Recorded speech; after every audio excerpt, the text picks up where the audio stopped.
அத்தை இல்ல, உனக்கு சித்தி. நீ வா, கிளம்பலாம். குட் மார்னிங் அண்ணி. Good morning. இன்னும் கொஞ்ச நேரம் கழிச்சு எழுந்து வந்திருந்தா குட் ஆஃப்டர்நூனே சொல்லிருக்கலாமே.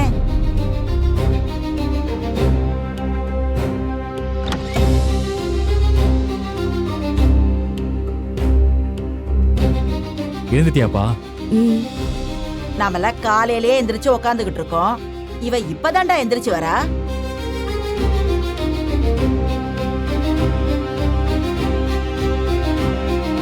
உங்க வீட்லயும் இப்படிதான் சாவகாசமா 10 மணிக்கு எந்திரிச்சு வருவீங்களா?